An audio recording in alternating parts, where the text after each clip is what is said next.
Oh, gonna have to try that again.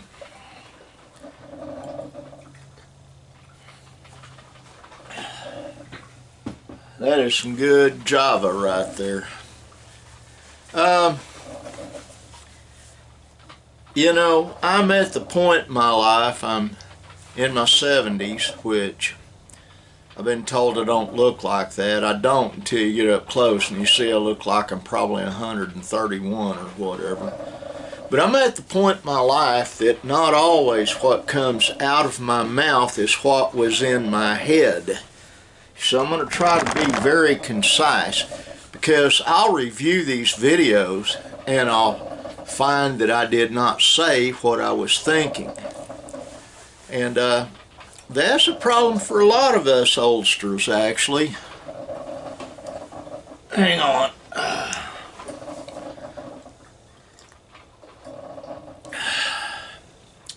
I just got back from taking my son Benjamin to Walmart in Sulphur, Oklahoma.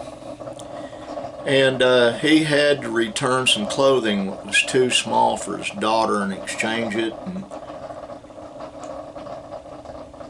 pick up some stuff for my invalid brother, who is younger than me and totally bedfast. He can't sit up, he can't stand up by himself. We have what's called a Hoyer lift here at the house. He sits on a sling, and you put the sling on the lift, and then you crank it up to get him up so you can get him into a wheelchair or whatever. That would be someone breaking into my computer over there. I'm sitting over here basically because I've been trying to work on that computer, unsuccessfully I might add. So I'll be going back into the house here shortly. My wife and I, much to the chagrin of everybody else probably, there they are trying to break into it again. At least it doesn't growl. It used to actually make a snarling, growling sound when that happened. And I figured it out and got it so it just chimes.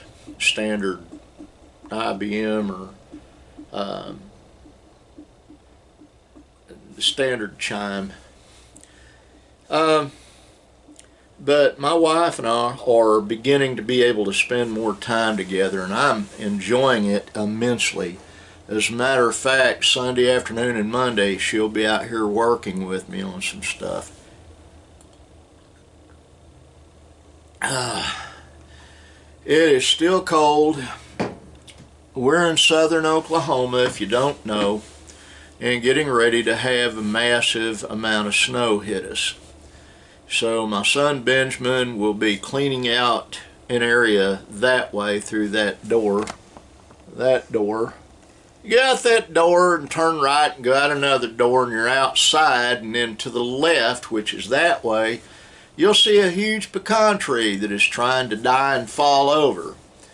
And on the other side of that, we're going to be parking my brother Chris's very nice car, my son Brandon's very nice car, my wife Linda's very nice pickup. Now my old van's parked up here next to the office simply because it's got another huge pecan tree protecting it from being battered when that other one falls. Have you ever noticed, and I'm going to get back to observations at Walmart in a minute, have you ever noticed that everything continues to strive to live?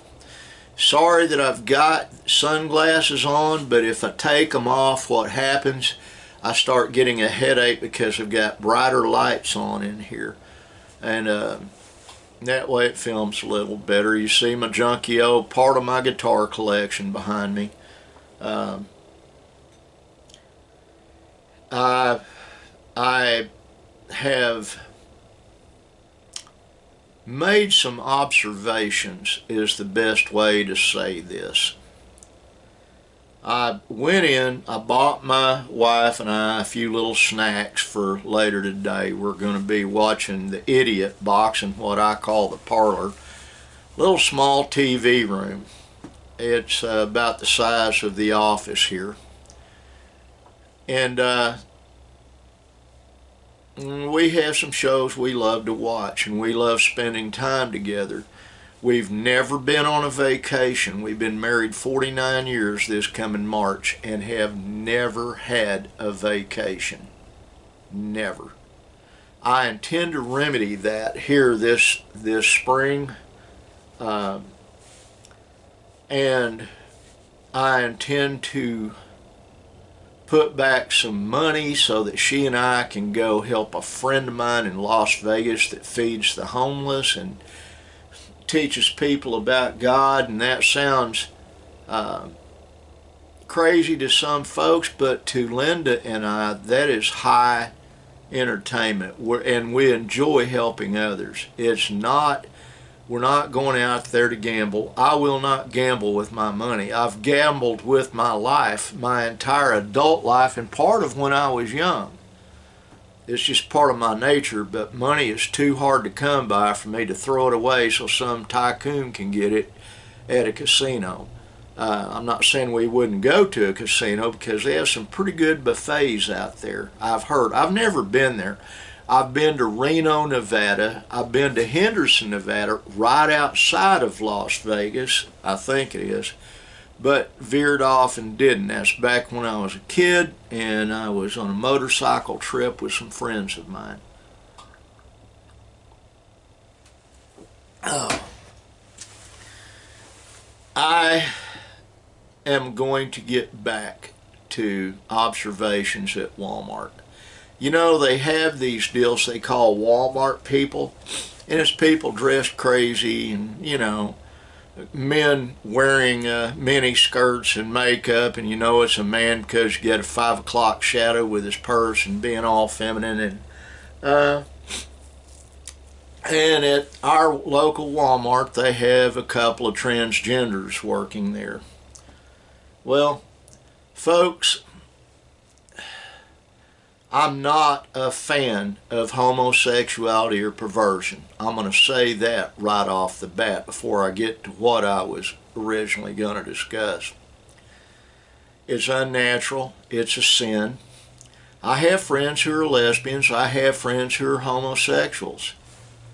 I have a friend that has married other men. He's in prison down in Texas. His name's Joe Zvriebogel, only now he goes by Joseph Maldonado. Is married to a guy, and he's married to another guy named Jorge in prison. Joe knows it's wrong what he does, but he revels in it because he enjoys the sin. I do love the man, and he's in prison when he shouldn't be because people lied and falsified evidence. If you want to see who I'm talking about, watch a show on Netflix called Tiger King. Joe is known as Joe Exotic. A guy named Jeff Lowe came in and basically plundered Joe. And Jeff Lowe's living in Mexico right now because he is in trouble here in the United States. There are a lot of expats, former Americans, expatriates, that are living abroad for various reasons. There are people who are getting ready to leave this country. Ellen DeGeneres is one of them. She and her wife, another degenerate, moved to England because they just couldn't stand the thought that Trump was reelected. Well, folks, get over it. He's here. He's going to make some broad spectrum changes in the United States. There's a lot of turmoil and hubbub going on and to-do going on right now about him saying he wants to turn Canada into the 51st state and make Greenland one of our commonwealths and use the military to take the Panama Canal back. I'll get to the Walmart thing. Don't worry, I will. Just got to get a sip.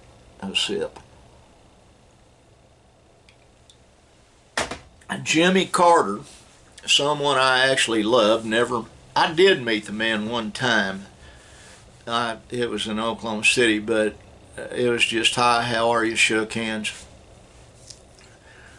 That's when he was running for president. But Jimmy Carter was not a good president, but he was a superb human being, a really good man. He exemplified giving to others and caring for others. He and Rosalind, his wife, both did. Habitat for Humanity and things he did that nobody knows about. Do your alms in secret. But one of the two big failures he made was when the Shah of Iran was deposed by Ayatollah Khomeini, and they took Iran over. They took American hostages, and Carter tried to rescue those hostages by ordering an 7th Cavalry, I think it was, air attack in helicopters. Well, they didn't put dampers on the motors to protect against sand, and it cost the United States a bunch of money for ruined turboprop motors. Going off half-baked trying to do something. The other thing he did that is really sad is he sold the Panama Canal to the nation of Panama for $1. Well, it's in their country. They didn't spend hardly anything in the construction of the Panama Canal, something that is vital to, just a second, just killed me a spider. It's vital to commerce worldwide, because otherwise you got to go all the way down, sail around what they call sailing around the Horn, and the water down there is treacherous. That area is littered in shipwrecks because of the way the air vortex happens. Big crashing waves. It's awful. And so to keep that from happening and to save time, they constructed the Panama Canal, funded mostly by the United States of America, and Trump has said he will get it back from Panama because they've not been good trade partners. They've not. They charge an exorbitant amount of money for our people to go through that canal. And, you know, that is one of the things that has happened that the deep state's been involved in, is basically profiteering at the expense of America. What is Donald J. Trump going to do? I don't know. A lot of times he'll make a bold statement just to rattle someone's cage. I don't know if that's what he's doing or not. However, the opposition to our nation knows he will do something. And it's coming to a head. It really is. We've got a week and something. Let's see, I don't even know what today's date is. Let me look. It's January 8th. So in 12 more days, Donald John Trump Sr. is going to be inaugurated as the President of the United States. And things promise to be interesting in good ways and in bad ways. Now, my Walmart thing. I went in and got my wife a few things while my son Benjamin was doing some shopping for my brother. Let me get a sip.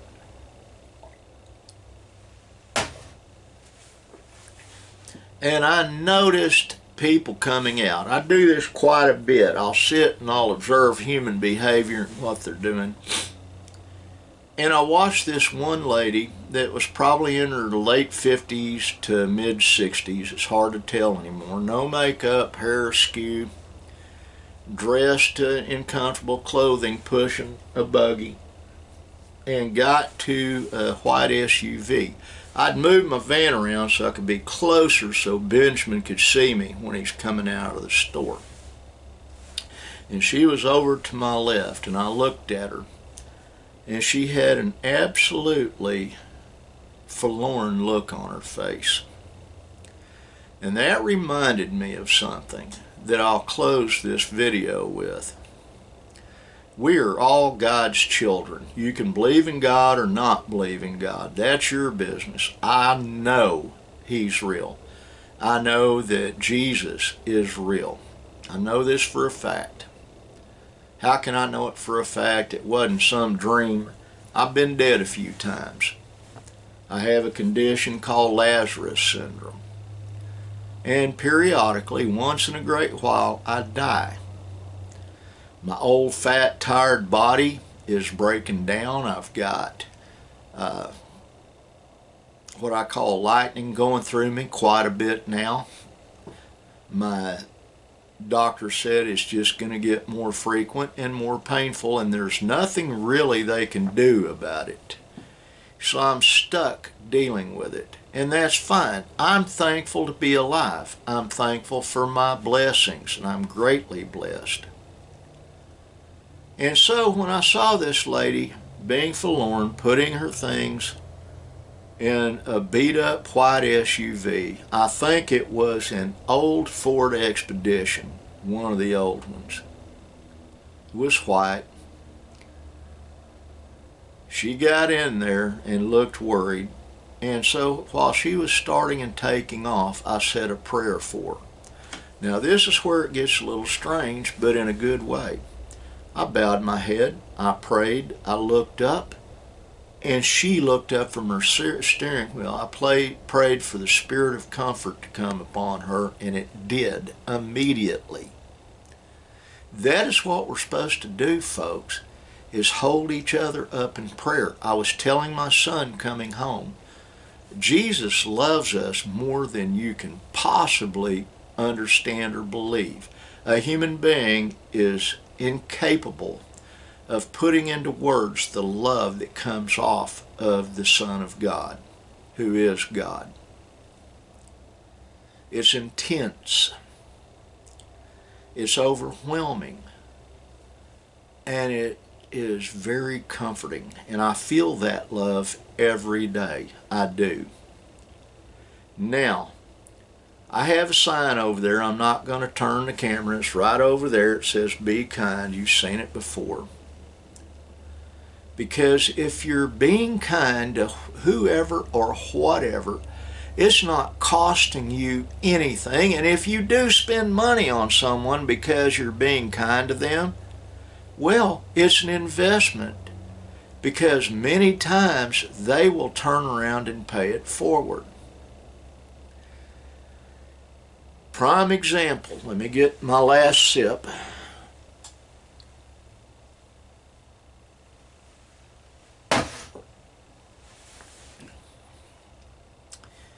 You go to somewhere other than where you live and you break down, and this has happened to me a few times.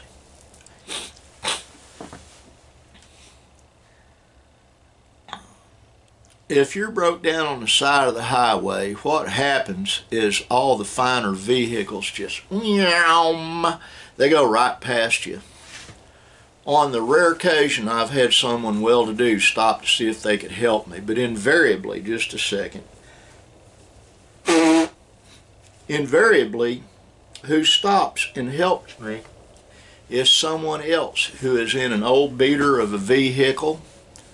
They're not dressed to the nines. They're not wearing a three-piece worsted suit with ascot or whatever. They show up many times like me in bibbed overalls, work boots, ball cap on their head.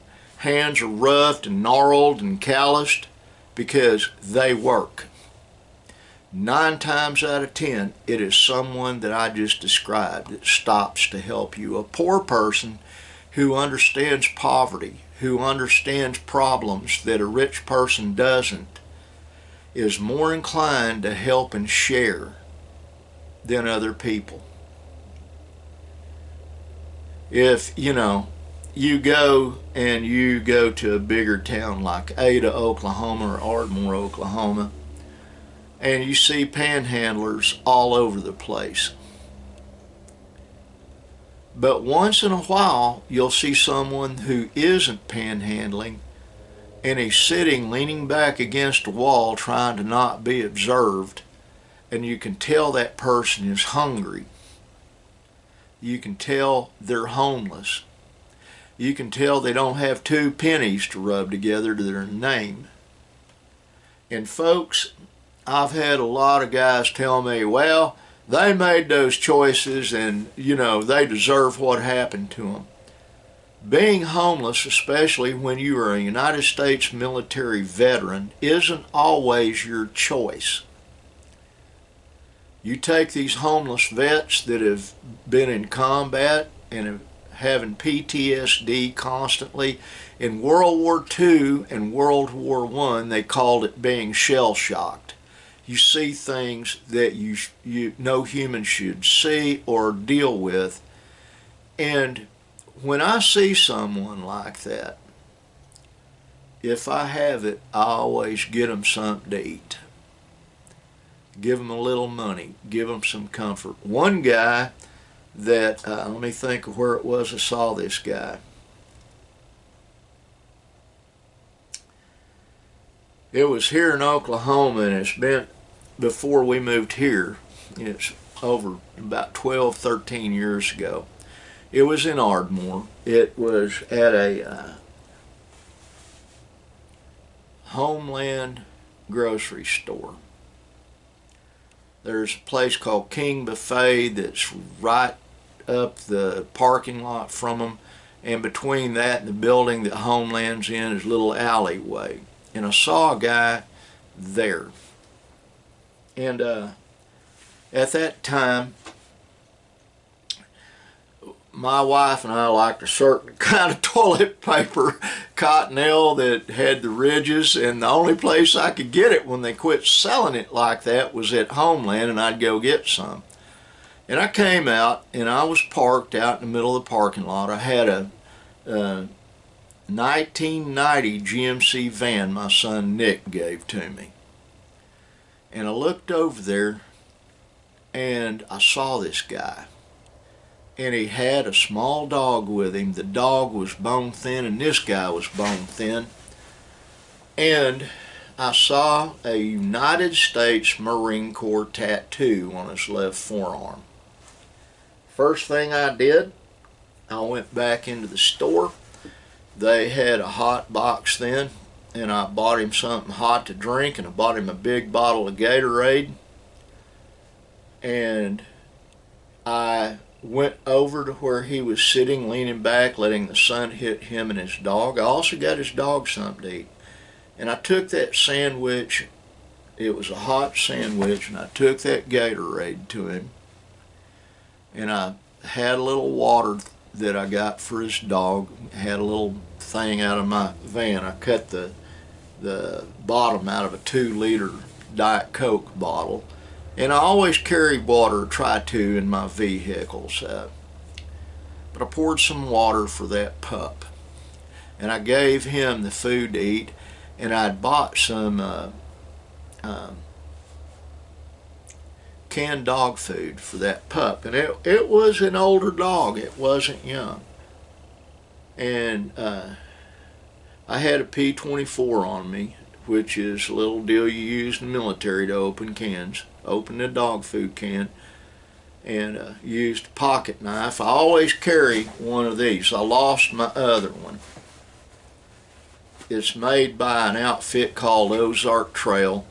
It's a cheap $8 folding lock blade. You can put a razor edge on them, and I had that one, the one that I lost that I'd had for a long time.